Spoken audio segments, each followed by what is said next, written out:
Carson Wentz and the Eagles, the center of so much discussion. Opening drive of the game. Could they silence some of the critics? No, they could not. This is Wentz's first throw. Richard Rodgers, that's incomplete. Next play, Wentz looking for Greg Ward. Eagles would go 3 and out to start this game without Seattle having to make a tackle.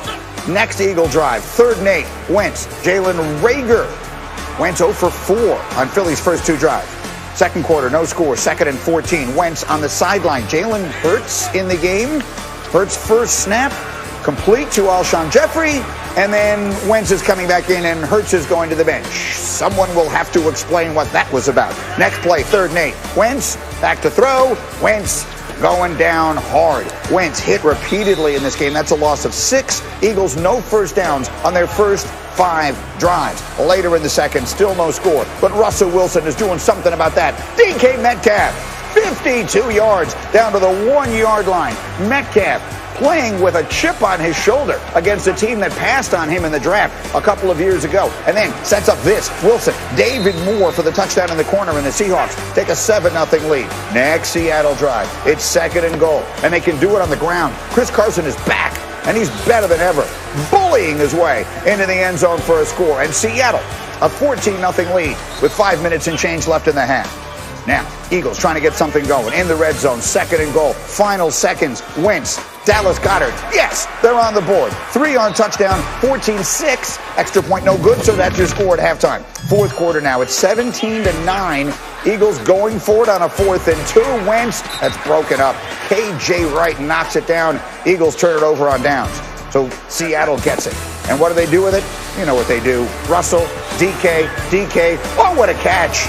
Going up and bringing it down. 10 grabs, 177 yards for DK Metcalf. To kick a field goal is 20-9. Ensuing Philly drive. 3 chances to score. First down from the 21. Wentz, Goddard, nobody home. 2nd down.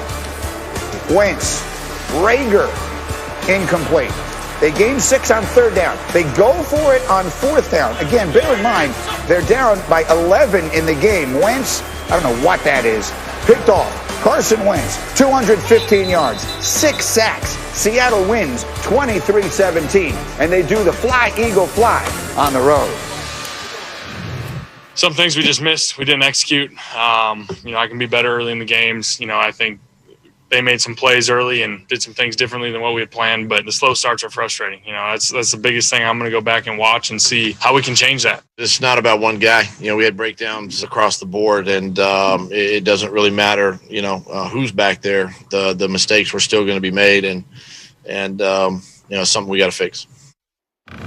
All right, so look, it has been just a season to forget for Carson Wentz. After the game last night, he's now the first player since Paul McDonald on the '84 Browns to have 15 interceptions and 45 sacks taken through the first 11 games of a season. And that just is scratching the surface. And so, again, here's the crew, Graziano and Jeff and Greg McElroy. And, Jeff, let me just start with you. As you watch this, people will put so much at the foot of the quarterback because he's a big star and he has the huge contract. As you watch them play, how much of it is about the quarterback to you?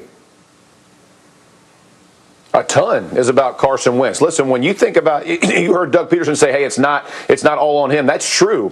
But you have to look no further than the other side last night at Russell Wilson. You know what I mean? Listen, in 2017, he led the league in touchdowns with no receivers. We're going to make excuses about receivers can't get separation. Well, you have a franchise quarterback. What does that mean, Greeny? That means that guy's got to get you 3 to 4 wins a year, and Wentz is not getting that done. I understand protection issues. I understand receiving issues, all of those things come to forefront. But the bottom line is, look at Russell Wilson. He didn't have protection. He didn't have receivers. He had Kearse, Richardson, Lockett, Baldwin. Like, they used to make fun of his receiving core, and he's leading the league. So when you're talking about what Carson Wentz can do himself, he has to play better. I understand it's not a one-man show, but he's got to be better.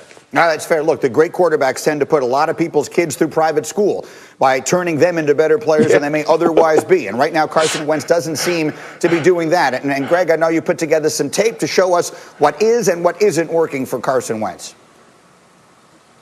Yeah, he's tentative, guys. He's hesitant to pull the trigger. And I know the blame, it really needs to be spread beyond Carson Wentz. But, guys, he's leaving too many plays on the field. It's as simple as that. I mean, early in the game specifically, Here it is, little RPO, piece of cake. Hey, this is a get-you-started throw. Like, no problem, let's get him into a rhythm. Jeff Saturday completes that through his legs. That's how accurate he was. All right, how about this? Weak side safety bites on the heavy play action. Carson Wentz reads it perfectly, but he hitches twice. There's no reason to hitch twice. Hitch once, put some air under it, let your receiver run underneath it. And this one is simple as it gets. It's seam to seam, to the comeback route outside, to the back on the check down. All right, you got 1A to the left, who's open. You got 1B to the right, who's open. You have 2 to the sideline, who's not open. And then you have 3, who's open. You literally could have thrown it anywhere except for where you did, and it would have resulted in a completion. He's not seeing the field very well. And when he does see the field properly, he doesn't throw it very accurately. Even some of his completions are off target, throwing at guys' ankles and knees. So he's got to pick it up, but he is certainly not the only problem with this Philadelphia Eagles offense. Clearly, and sometimes you watch it and you wonder how much of this has gotten into his head, and then all of a sudden they're running the other quarterback out onto the field yesterday. I mean, Jeff, how would you describe what they did with Jalen Hurts last night? Absolute waste of time. I mean, how can you describe it any other way? You're going to run them out there, throw a pass, or run them back. Like there's nothing being built by doing that. You're not getting the player better. You're not getting Carson Wentz better, and you're dang sure not getting your offense better by running a guy out, letting him play a couple snaps a game. That's not developing a quarterback. That's not developing. If you're going to send him in with a game plan. Like, what are we going to do with Jalen Hurts to improve our offense? What can he do differently than Carson Wentz to give us a spark? None of that showed last night. Absolute waste of time. Yeah, I was looking for the change of pace, and it didn't really feel like a change of pace. It was just a change of personnel. And, Greg, you were making an analogy in our meeting this morning that certainly rang a bell with me, and I think people will remember.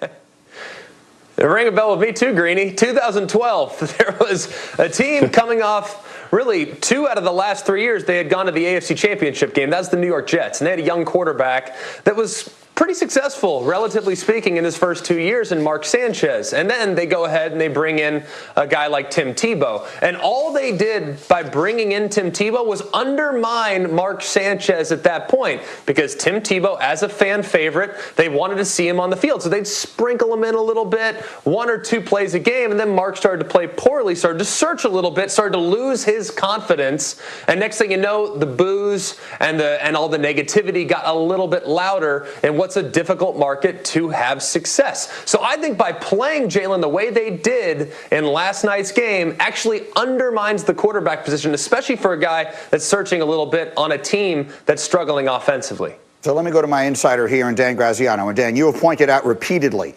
that no matter how frustrated anyone is with Carson Wentz, he's not going anywhere. The contract dictates that. But that may not be the case for the coach. Is he suddenly sitting on a hot seat? Yeah, Greeny, I don't think we can sit here on December 1st and say with confidence that Doug Peterson is safe. I think it sounds ridiculous given that he won the Super Bowl 3 years ago and it was the first one in Eagles history, and you would think you could dine out in Philadelphia a little longer than 3 years on something like that. But go back to the beginning of the season, all the injuries, all the issues that were going on with the Eagles. What you heard was there's a lot of pressure on the quarterback and a lot of pressure on the coach to help guide them through this, and neither one has done the job. Carson Wentz has played poorly, seems to have regressed, and Peterson's decisions are not working out. And what's worse than that is look at the Jalen Hurts example. There doesn't seem to be any consistency of message or vision in terms of what they're trying to accomplish there. If you're a player on that team or a fan of that team or work in the front office at that team, you want to be able to look at Doug Peterson and say, what are you doing here? And have him have an answer. And it just doesn't seem like he has one. So things are turning ugly there in Philly. They're going to need one of those patented big Doug Peterson Decembers to turn this around, or else this chatter is only going to get louder. Yep, there is still some time for them in this season, but right now it looks awfully bad. That's where we begin this morning. Still